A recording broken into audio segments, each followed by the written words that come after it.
Hey everyone, Ann DeVito here of Intentional Marketer. Welcome. So today we want to talk about in this video what to do if you've run out of customers, if you're stumped on where to find your customers, if you've stalled in making sales, gathering leads, things like that. Sometimes you go through all of your warm leads and you've made all the sales that you can with people that you know, and now you need to find more customers. You are having trouble, you can't find them online, you can't find them offline. So what do you do when you hit that point where you're stumped? You don't know where to get new customers. Well, in today's video, we're going to go over a few strategies that will help you do that. So here at Intentional Marketer, whenever we get a new email subscriber, they're asked to fill out a quick survey asking what's the biggest challenge that you face in your business.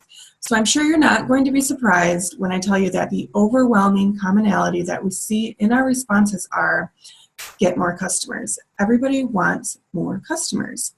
So maybe you started your business and you were thinking, hey, this will be fun. I'll post a few things on Facebook and the sales will just start to magically roll in. Maybe you got sold on becoming a distributor for a business or a product or something like that in an MLM company, and your upline told you, hey, just share about your experiences, share about it online. And while that's true, that still doesn't mean that the sales are going to come rolling in. You have to do some work. Even if you have a great product or a great service, that's not going to be enough to make sales. The customers are not going to find you. Think about the internet and the billions of web pages that are out on the internet. You are responsible for finding your own customers, not the other way around. And when you're doing business online, not only are you responsible to find your own customers, but you have to get them by attracting them to you and not pushing your sales message on them uninvited in a sleazy way. So now what do? So let's go over 5 ways that you can find customers online or offline. As a matter of fact, we will cover a few ideas to do from home in your local town.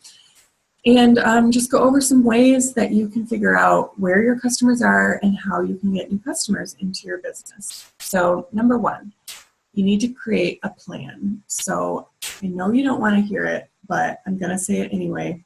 You need to figure out who your ideal customer is, who that one person is that is most likely to buy your product. So years ago, I started a business and it happened to be in the direct sales industry. And when I jumped on the weekly calls with the uplines and did my research in their back office, education, etc., I heard the question, I asked the question in my own head, so who do I try to sell my product to?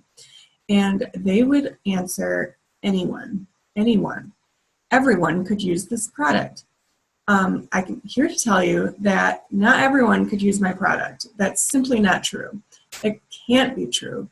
Not every single product on this earth is good for everyone. I mean, does a 6-month-old baby boy need a fat-fighting, pill? Do they need an eyeshadow compact? Of course not. I mean, I'm not saying that these examples could not happen, although highly unlikely in the example I just gave you, but I'm not saying that some of these examples couldn't happen. We're just talking about the majority here. When you're defining your ideal customer, you're thinking of a bell curve, like where does the most people fall into? So the earlier example that I gave you, everyone could use my product, I'll tell anyone about my product, is that we call this the spray and pray method. Spray out your message and pretty much spam it out your message to anyone and everyone who will listen and see who bites. It's kind of like, fishing in a big pond, seeing who will bite and who will take the worm. Well, maybe that tactic will work after some time. Maybe you'll find a few and pluck a few out of that big ocean. But don't you think that's kind of a waste of time? I don't know about you, but I literally have a set amount of a few hours a day to put towards my business. And I have planners and to-do lists so that I don't waste 1 minute of my time. So I don't know how much time you have on your hands, but I'm certainly not going to spend my time on this tactic. I want people who are actually interested in my product. So to think about your ideal customer, it can be a little confusing. Let's just go through a few of the things that you need to think about when you're talking about your product, when you're crafting your message online. And when I mean that, it just means your posts in Facebook or Instagram. Like, who are you talking to? You need to picture this person in your head. So get out a piece of paper and write a few things down. First of all, you think about your basic demographics. So what's that? The gender. Are they male or female? How old are they? Ages 30 to 44, ages 20 to 34. Think about those things. The marital status. Are you talking to single people, married people? Do they have children? If they do, how many children? What's the education level? What's the income bracket? Ethnicity, where it's applicable.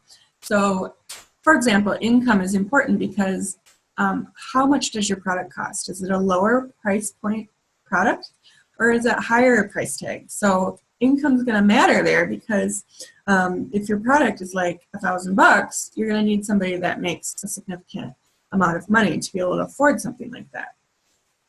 You can get more advanced in your demographics, like what's your occupation, what do you look like, where do you live, what kind of car do you drive, what do you enjoy doing in your free time, political views, what do they like to read, what kind of organizations do they belong to. Now, you might think all of this might be overkill, but let's say you want to try your hand at Facebook ads. Well, in Facebook Audience Insights, you can start adding some of these organizations. You can add magazines. You can add books. And Facebook Insight is going to create an audience for you based on these things. So the target customer is extremely important if you want to get into Facebook and Facebook ads. And even free options with Facebook and Instagram, for example. You need to know these things, because this is how you're going to go out and get to our number 2 point, which is to find and follow potential prospects on social media. So now that you've identified this person who's most likely to purchase your product, now it's time to figure out where they're hanging out. So if you figured out that person, how old are they? Are they female? Are they, let's say, a small business owner? What's their income? What's their business? You can go and find these people on Facebook. So what you can do is just search by keywords. So if you're a small business owner, small business entrepreneur, keywords like that, go into the Facebook search bar, type that keyword in, and you will see pages, business pages. You will see Facebook groups. So go and like the appropriate pages.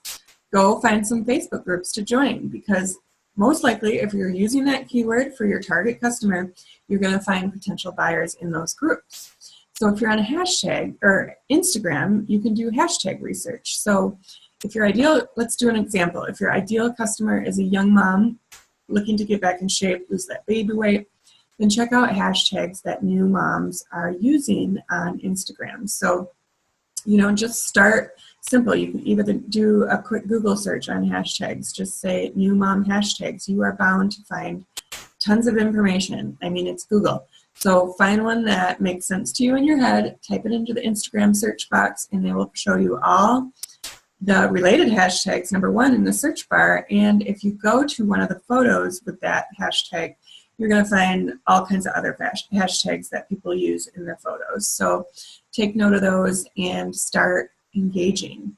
So what you would do with that information is get into the Facebook groups, start engaging with those people, answer questions, introduce yourself, follow the rules of the group.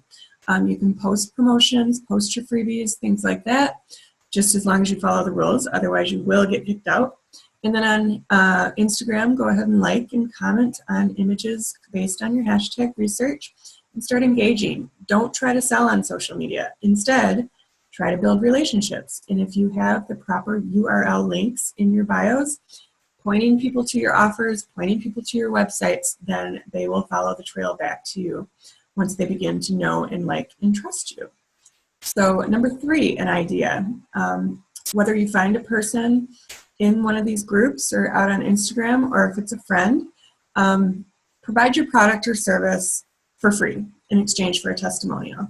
So this was a hard pill for me to swallow, but as I've been doing it, I've noticed how important it is.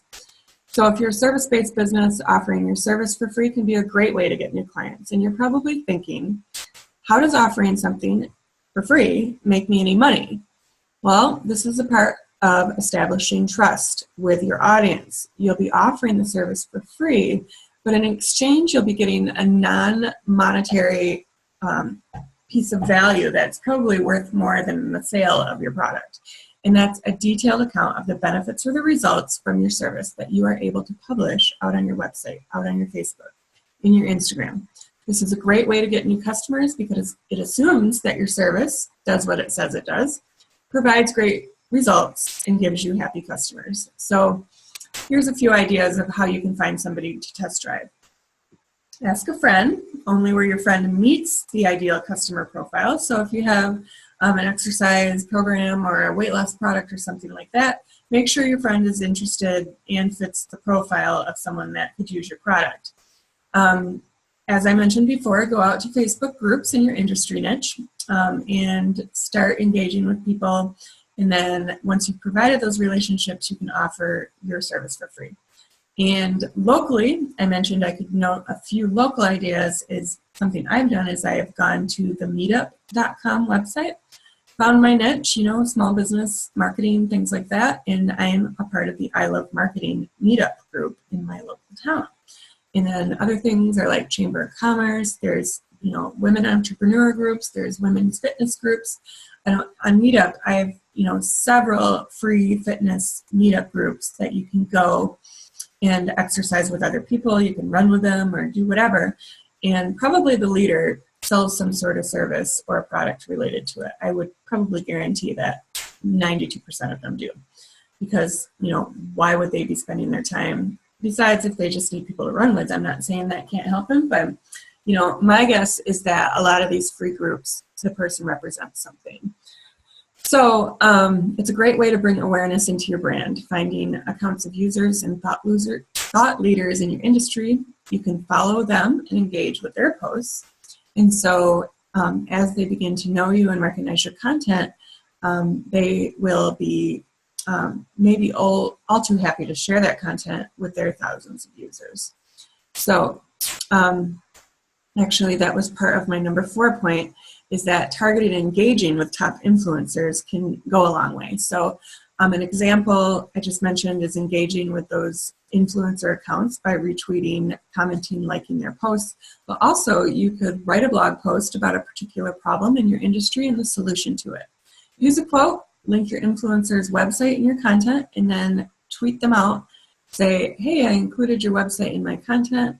I thought you'd enjoy it. And then mention them, do this on Twitter or Facebook, and chances are they're going to return the favor and share that out. So number 5, and finally, treat your customers right and do it in public. Happy customers who get their issues resolved are more resolved issues resolved tell on average 4 to 6 people about their experience. And this is sourced in my blog post out at goimu.com. But it means it's a great way to spread the word about your business. So don't be the Wizard of Oz behind the curtain when you respond to your customers. Do it out in the open. Shout it out. Mention their name. And this will show others that, positive or negative, you are responding to concerns and issues. And they will be more likely to trust you. So you can grow your business if you put in the effort. You just need to try. So are you up for that challenge? I hope so. So if you have any questions or comments about this video, please put them in the comments in YouTube or on the blog post itself. I hope this was helpful to you, and we will see you next time.